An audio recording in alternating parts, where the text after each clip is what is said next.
Pile ক্যাপের modelling পর্যন্ত শেষ হয়েছিল। তো মডেলিং শেষ হওয়ার পর আমরা এখন পরের স্টেপে যাব। পরের স্টেপ হলো আমাদের লোড। এখানে মেইনলি আপনার লোড আলাদাভাবে দেওয়া লাগবে না, কারণ লোডটা হলো আপনার এখানে দেওয়াই থাকে আর কি। লোডটা আমরা যে ইট্যাপস থেকে আমরা ফাইলটাকে এক্সপোর্ট করেছি, ইট্যাপস থেকে ফাইলটাকে এক্সপোর্ট করার কারণে লোডটা অটোমেটিক আমাদের দেওয়াই আছে, আমাদের আলাদা করে কোনো কিছুই করা লাগবে না। ওকে, তাহলে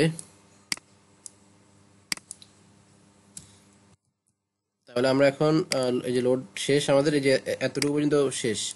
এরপর আমাদের স্প্রিং অ্যাসাইন করতে হবে। স্প্রিং কি জিনিস? স্প্রিং মানে হলো এই যে এটা যদি আমাদের একটা পাইল হয় মাটির নিচে, সাপোজ এটা একটা পাইল, এটা আমাদের সয়েল।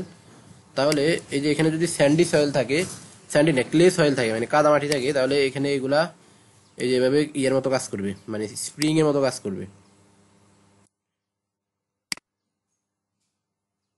এখানে স্প্রিং এর মতো কাজ করবে মানে যখন মুভমেন্ট হবে আর কি, যখন আর্টওয়ার্ক আসবে তখন। তো সেই জন্য আমাদের এখানে স্প্রিং অ্যাসাইন করতে হবে। স্প্রিংটা হলো আমাদের, স্প্রিং এর ফর্মুলা হলো K equal to E A by L. এখানে ই ইকুয়াল টু হলো 57,000 root over F prime C, মানে মডুলাস অফ ইলাস্টিসিটি। ওকে, তাহলে আমরা এখানে এটা করে ফেলি। 57,000 ইন্টু রুট ওভার 3,000। 3,000 না, আমাদের ছিল 3500। ওকে, এটাকে 1,000 দিয়ে ভাগ করবো কিপে নেওয়ার জন্য। ভুল হয়েছে নাকি?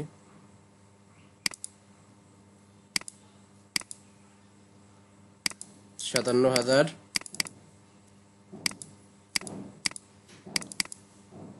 ইন্টু 3500 রুট ওভার 3500, তাহলে আমাদের এটা আসে। এটাকে আমরা 1,000 দিয়ে ভাগ করবো, 3372 আসে। তাহলে 3372.16। ওকে, তাহলে আমি এখানে রতে চলে যাই, আমি এটা লিখে রাখি 3372, সরি 3372.16। এরপরে আমরা পাইলের এরিয়া হিসাব করব। পাইলের এরিয়া হলো আমাদের কত? পাই বাই 4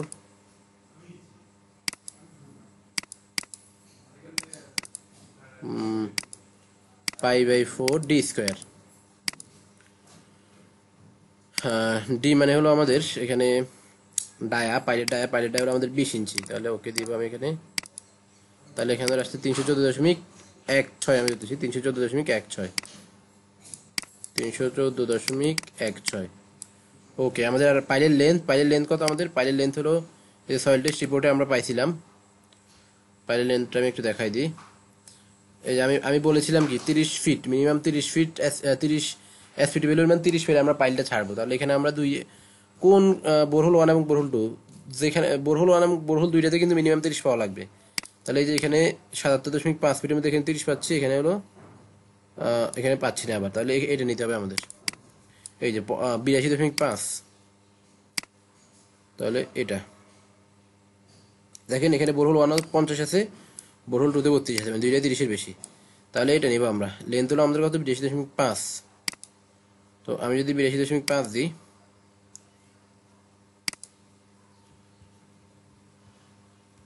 এখানে আমরা ওই হিসাব নিকেশে চলে আসি। তাহলে এখানে 82.5,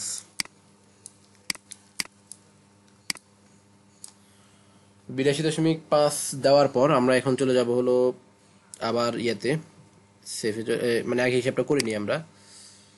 এখানে আমাদের ই এ বাই এল, ই এর মানটা আমরা পাইছি 3372.16 ইন্টু এ, এর মান হলো আমাদের 314.14, 14.16 ইন্টু ই এ বাই এল, এল হলো আমাদের কত? 82.5। এটাকে আমি 12 দিয়ে গুণ করে ইঞ্চিতে নিয়ে যাব, এটা আছে ফিটে। তাহলে 1070.09, মানে 1070.1। ওকে, তাহলে আমরা এটাকে এখন ইয়ে করবো, এসএনে যাব, এসএনে গিয়ে ডিফাইনে যাব, ডিফাইনে গিয়ে পয়েন্ট স্প্রিং, এখান থেকে আমরা মডিফাইতে যাব, গিয়ে এই যে এখানে আমরা দেব কম্প্রেশন অনলি। আপনি দিলে আপনার আর কিছু করা ফর লিনিয়ার, এই যে compression only, for linear use, for compression only use translational zero only. তাহলে 1071 দিব আমরা, 1070.1 1070.1 70.1, তাহলে 1070.1 দিয়ে দিলাম, দিয়ে ওকে দিব, ওকে দিয়ে দিলাম। এবার আমি এই পয়েন্টগুলোকে সিলেক্ট করব, এটাকে সিলেক্ট করব, এটাকে সিলেক্ট করব, সিলেক্ট করে চলে যাবো অ্যাসাইনে। অ্যাসাইনে গিয়ে আমরা যাবো হলো সাপোর্ট ডাটা, সাপোর্ট ডাটা দিয়ে পয়েন্ট স্প্রিং, পয়েন্ট স্প্রিং, এই যে এটা দিয়ে ওকে।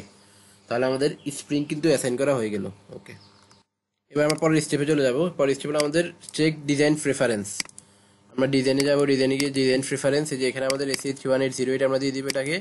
আর মিনিমাম কভার হলো আমাদের 3 ইঞ্চি, 3 ইঞ্চি, 3 ইঞ্চি দিয়ে ওকে। তাহলে আমরা পেয়ে গেলাম আমাদের যে এরপরে মেশ করব আমরা, মেশ, আমরা এটাকে মেশ করব, সিলেক্ট করব, এটা করলাম, করার পর রান, সিলেক্ট করার পর আমরা যাবো হলো run automatic slab mesh option, এখান থেকে আমি দিব হলো 2 ফিট দিয়ে দিব ওকে। তাহলে আমাদের এটা হয়ে গেল। এরপরে আমরা রান অ্যানালাইজ এন্ড ডিজাইন দিব। তাহলে আমি রান অ্যানালাইজ এন্ড ডিজাইন দিয়ে দিচ্ছি। এটাকে আগে সেভ করতে হবে, আমি সেভ করে নিচ্ছি। Save desktop file two file cap, two file cap নামে আমি এটাকে সেভ করলাম। সেভ করে আমি এখন রান অ্যানালাইজ এন্ড ডিজাইন দিয়ে দিব, run analyse and design okay. তো দেখেন আমাদের এটা কিন্তু অ্যানালাইসিস হয়ে গেছে। এটা ওই যে আর্থকোয়াক লোড আমাদের এখানে আছে, তো আর্থকোয়াক লোডের কারণে এখানে এটা ডিফর্ম শেপটা দেখাচ্ছে।